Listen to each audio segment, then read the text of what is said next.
Welcome to another edition of Friends in Wonder. On behalf of co-host Joe Luther and myself, Vince Kern, we want to thank you for stopping by. Please like, share, or subscribe to this show. But most of all, sit back, relax, and enjoy.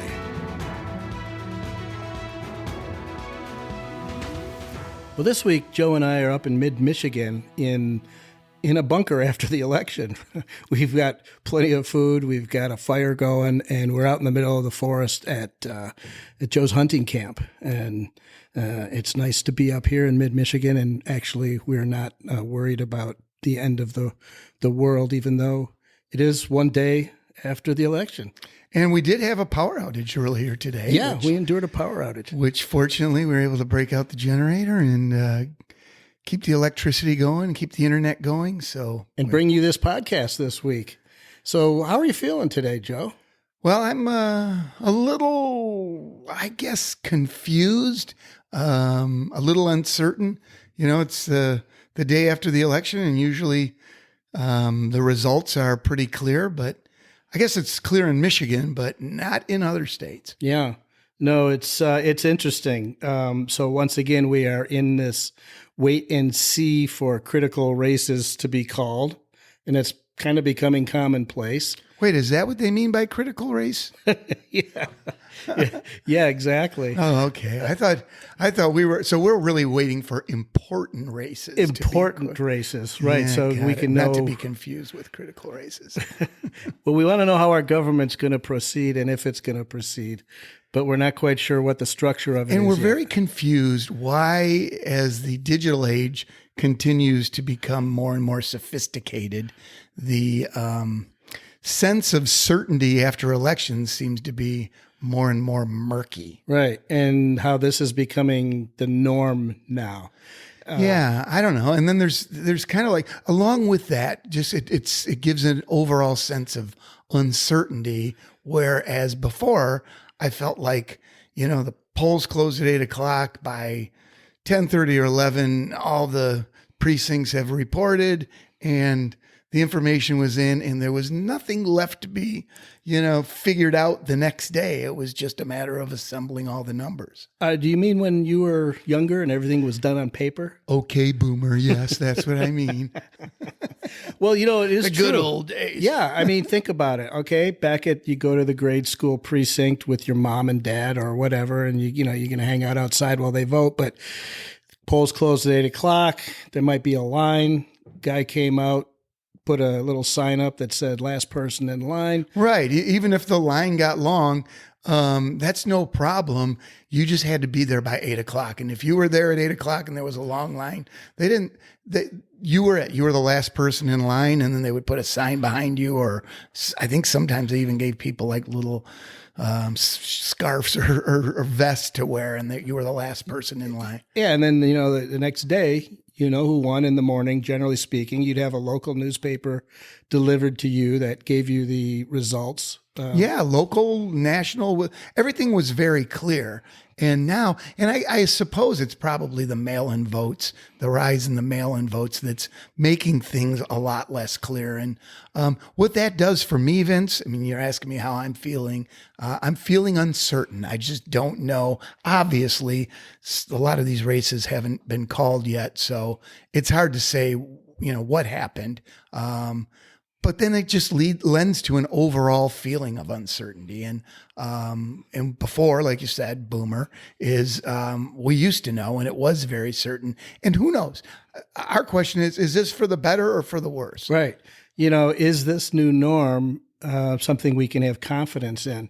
I was watching, and I often watch the press conferences from the White House spokesperson, whoever he or she may be at the time, because as a former journalist, I am just in that loop, and I want to know what kind of questions are being asked and what they're saying. And the other day I heard Karine Jean-Pierre saying, cautioning people to be patient. And she was talking to the journalists and saying, you guys know this, having covered previous races, that it can take up to 2 weeks to count ballots, to count, the ballots. And it might take a couple of days. And she said, this is how it's supposed to work. And she was telling the reporters, this is how it's supposed to work. Well, my question is also, why didn't the reporter stand up and say, no, this isn't how it's supposed to work?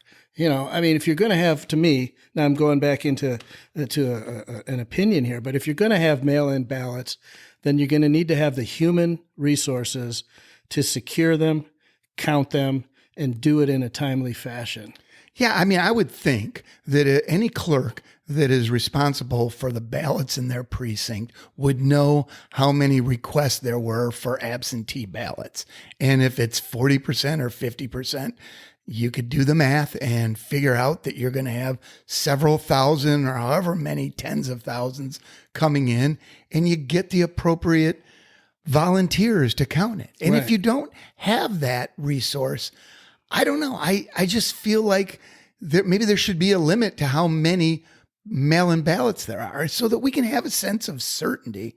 Maybe I'm wrong. Maybe people are content with just waiting and seeing. But to me, it lends to a feeling of uncertainty. Yeah. And that is my feeling. Vince. Yeah, I'm not content with that, because that gives the opportunity for a period of however long it takes to count those ballots for people to come in and, okay, if there's a lawsuit that's for an appropriate reason, that's fine. But you get people on either side saying, oh, no, and then it's dragged out, and then the conspiracy who's ever on the wrong side of the election is going to say that something happened. And that's this concept, this, the appearance of impropriety. And that's what I guess I miss about the way it used to be, is that it was all very certain. And so now when you see anomalies, and there's a number of anomalies that, always seem to bother me. It's like, okay, wait, this is an election, midterm election, which generally there's a wave going against the sitting president in a midterm election. Obviously, it happened with Bill Clinton. It's happened with all of them. It happened with Bush. It happened with Obama. And yet this year, it didn't happen. Well, it appears like it's not happening. There was a big projection of a red wave, and it doesn't look like there is such a red wave.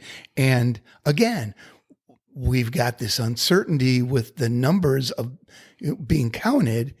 So that just lends to this feeling of doubt when there are anomalies in what normally happens.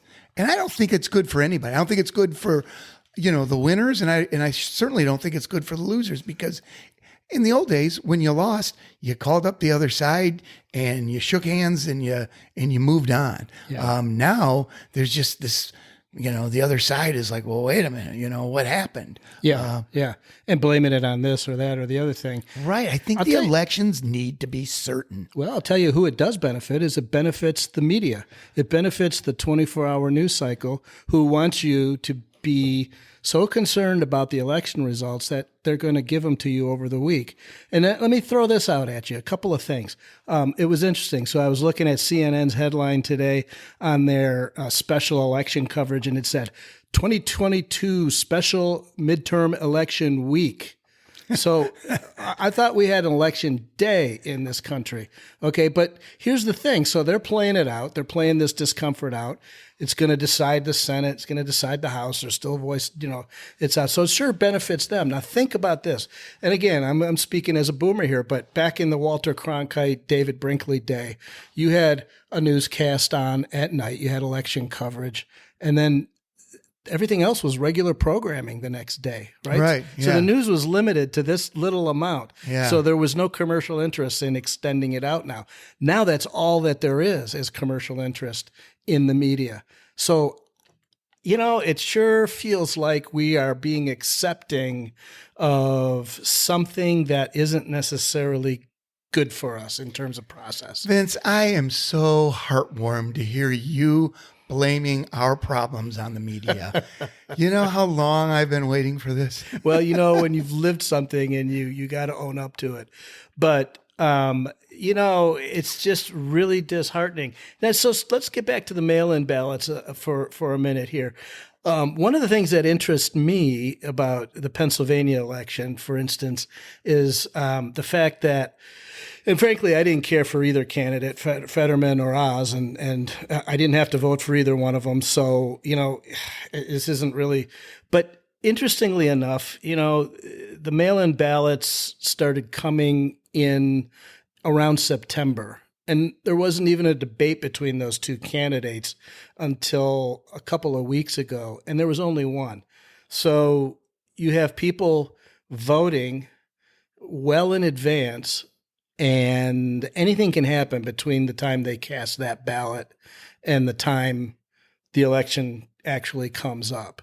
So yeah, it's funny. I'm not sure how I feel about that. Obviously, again, it comes down to this whole idea of feelings of uncertainty. Why are there so many ballots coming in way ahead of time? Is that how it was set up in that state? You can start voting, 2 months in advance of the election day. Yeah. Well, then that's fine as far as I'm concerned. I mean, people want to vote without hearing a debate. I don't have a problem with that. Yeah, I suppose that's on them. It's the old, if you didn't vote, don't complain. And, if you're going to vote along party lines, you're going to vote along party lines. I guess my concern is with the people wanting to do it that way. But if, for any number of reasons, people want to do it that way. I'm old school. I like to go to the voting poll on the day of the election. Again, that may make me a boomer. I know you stepped up and did it by absentee. And I know since 2018 or whatever, there's been a constitutional right to have a no reason absentee ballot in our state. So I don't object to it. I guess we voted for that. That's fine. As long as there's the, what do they call it? The in evidence. The chain of evidence. Yeah, we talked about that in a previous episode. And well, that's the discussion of mail-in ballot and whether they're secure and something that we can feel confident in. And I think we still have a lot of work to do, especially with counting it. And there doesn't seem to be any real drive or push to have things more certain the day of. And like you said, the media loves it. Everyone's tuning in for another couple of days to find out what's happening. And especially as divided as this country is, evenly divided, it seems like, there's so much at stake on these last lingering elections. So, Wolf Blitzer and Brett Baer and all those people get, they're the beneficiaries of this. Yeah. Because people want to find out what's going to happen. And, and there's also more opportunity for controversy. And sadly, I don't like controversy. Yeah. Really? Especially when it comes to our election, but such is the way it is. And then it just makes me look at some of the anomalies and I'm just going to go over a couple of anomalies. And these are strictly Joe processing things in his head type anomalies. Scary place. For instance, Michigan had a record midterm turnout in voting.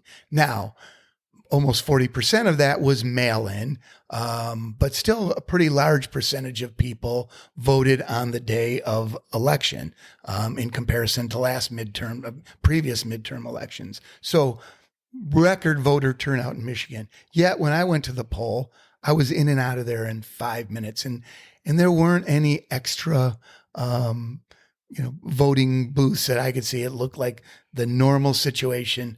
And there was not a very long line. In fact, I was at a school that had multiple precincts. Ours was pretty manageable. And the one for the precinct next to us, which was in the same gym, they didn't even have a line. Yet, record voter turnout. So again, it just gets when things are uncertain and there's anomalies. Now, that's not scientific. I get it. I happened to be there when maybe it wasn't that crowded, but I was there the middle of the day and I was, I think, ballot number 300, and I live in a pretty good size precinct. So I'm not impressed by the voter turnout in my precinct. But overall, the voter turnout was very high. So to me, that's an anomaly. Another anomaly that I saw, Do you mind if I go over some anomalies? If you can keep saying anomaly without misspeaking. Anomaly. Yeah, there you go. Wait, isn't that from Finding Nemo? Anemone. Please. Okay, as long as you say it that way before each topic, please do. Anemone. Yeah. Go ahead. All right, another anomaly. I don't know. I'm not sure. I didn't do a lot of research in Arizona, but I saw a poll within the last 60 days that Arizonans are very unhappy with this, the state of affairs with the border and the way that illegal aliens are coming across the border. And it makes sense. Right. Arizona would be a lot more sensitive to that issue, issue than people in South Dakota, right? But I think it was a 70%, they considered that a real important issue. One of the top three. Yeah. I think their Maybe top number issue, one, yeah. Their top issue more so than the economy or abortion or whatever all the things are. And yet they just seem to have elected, although I think it's still too early to call. Here we are a day later.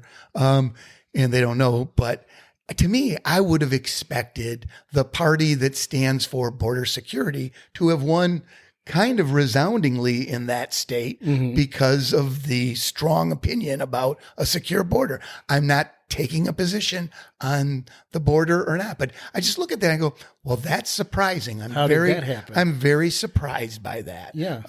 And again, when you have this feeling of uncertainty, anomalies start to stick out like sore thumbs. Right. Another anomaly.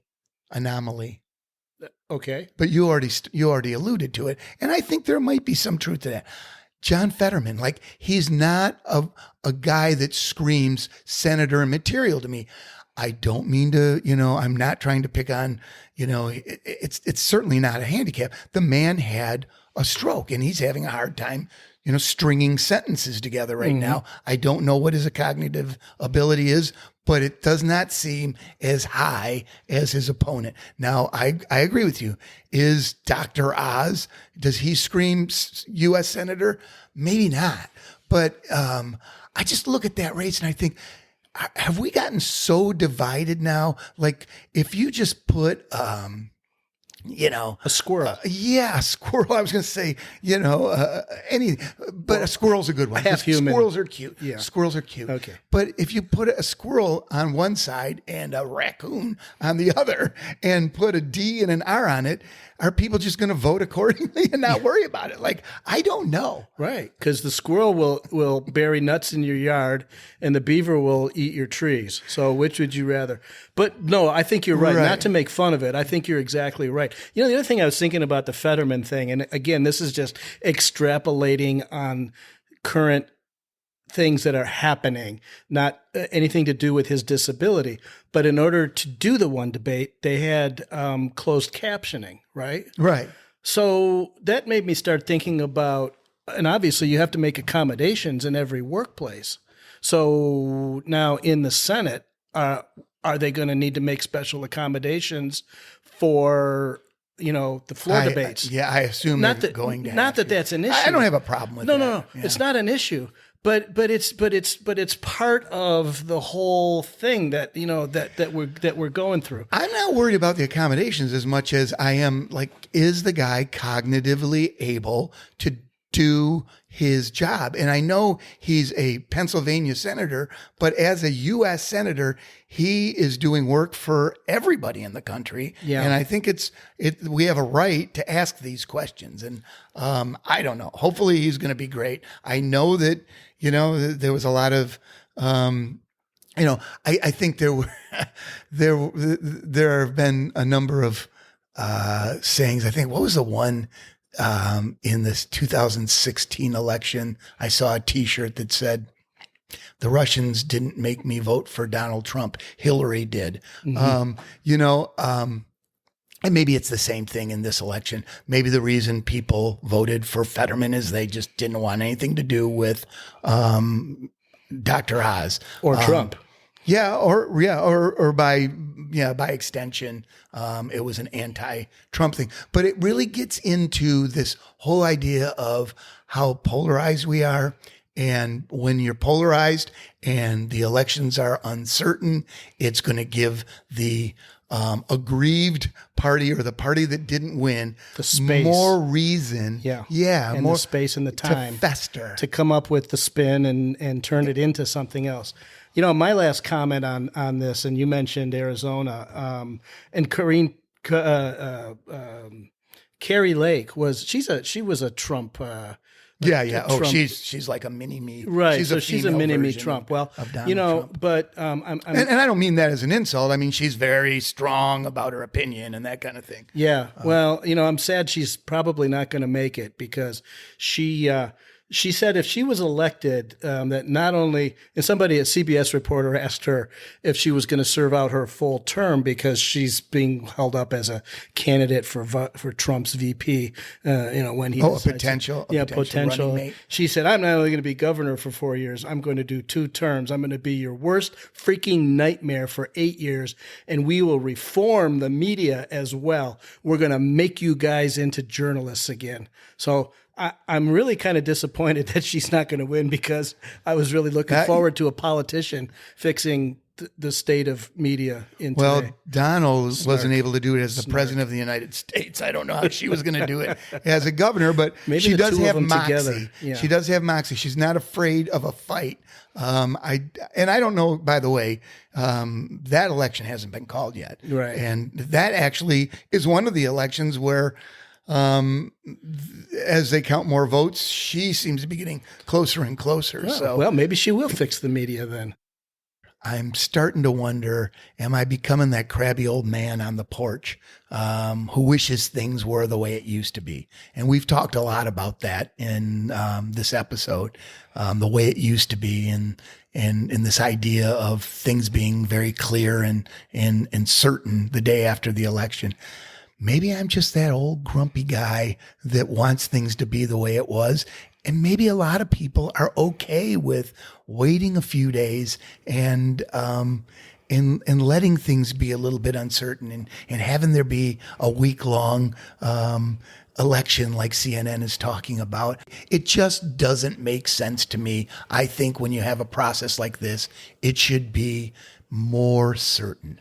Yeah, and here's another way of maybe thinking about it is that in our older age, we want things to be right for the next generation. And so we're very troubled by things that we want to see fixed or better for them, and we're unsure if it's going to happen while we're still here. Or worse yet, we don't want to see things broken. Yeah. Yeah. Any more than we've already broken it. Right. Yeah, Boomer? we've been blamed enough for that, haven't we? We screw the the environment up. Yeah. Now we're screwing up the election system. Well, I guess that we should just... all on our watch. All right. Well, why don't we leave it there and no, listen, the process is hopefully a good one. And the people have spoken, but I think we have a lot of improving to do. All right, let's get out in the woods, get some fresh air and deep breathing. I like it. All right, Vince. Good talk.